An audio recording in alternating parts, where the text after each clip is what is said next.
panik kita bisa cegah dengan cara 1. Mencuci tangan dengan benar, menyeluruh hingga ke siku. Kedua, menjaga jarak antara 0,5 sampai 2 meter. Ketiga, waspada menyentuh barang yang bersama, seperti gagang pintu minimarket.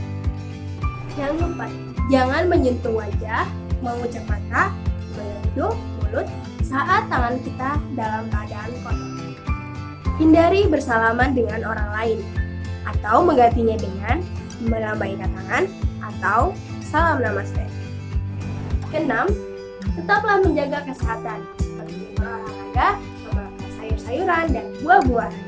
Pakailah masker ketika keluar rumah. Yang terakhir, jangan lupa kita selalu berdoa kepada Allah SWT agar virus ini segera berakhir. Yuk hidup sehat, karena kamu harus sehat.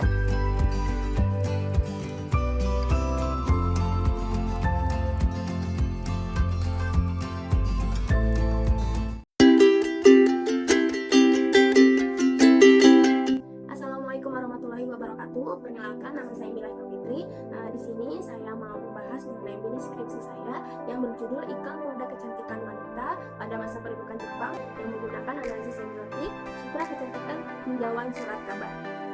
Selanjutnya, proses penelitian ini dilakukan berawal dari temuan mengenai iklan produk kecantikan wanita pada masa pendudukan Jepang di Indonesia, di mana pada saat itu iklan-iklan yang beredar pada masa itu salah satunya mengenai produk kecantikan wanita.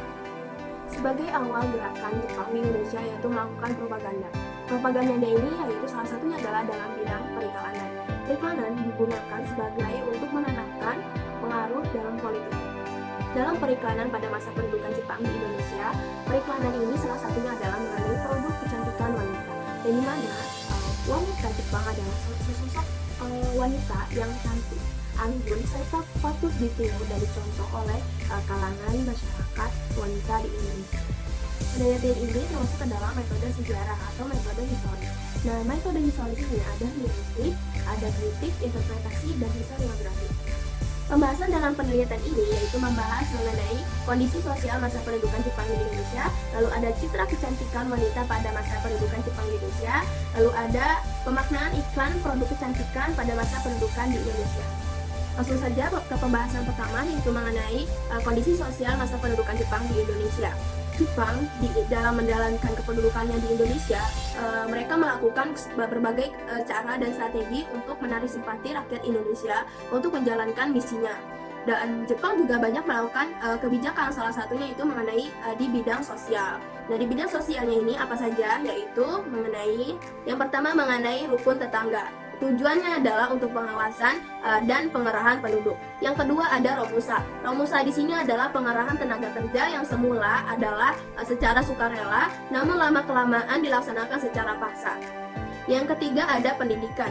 Pendidikan yang dibentuk oleh Jepang di sini ada sekolah dasar, sekolah menengah pertama, sekolah menengah atas. Yang keempat yaitu mengenai diperbolehkannya menggunakan bahasa Indonesia.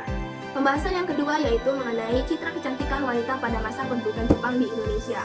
Dilihat dari konstruksi kecantikan wanita pada saat itu yaitu melihat pada wanita Jepang, yang mana wanita Jepang ini berkulit putih, mulus, halus, lalu langsing, serta berperilaku anggun mulai dari berbicara, berjalan, hingga penggunaan baju. Pembahasan selanjutnya yaitu mengenai pemaknaan iklan kecantikan pada masa pendudukan Jepang di Indonesia. Nah, di sini saya hanya mengambil salah satu iklan kecantikan pada masa pendudukan Jepang yaitu bedak klub. Nah, di sini bisa dilihat bahwa ada seorang wanita Jepang yang sedang meragakan pemakaian bedak. Nah, bedak tersebut khasiatnya adalah jika pakai sekali, nyonya-nyonya mengerti bahwa bedak ini bagus sekali. Dalam hal ini memberikan makna bahwa hanya sekali menggunakan bedak klub ini, para wanita sudah mendapatkan keindahan yang nampak di wajahnya.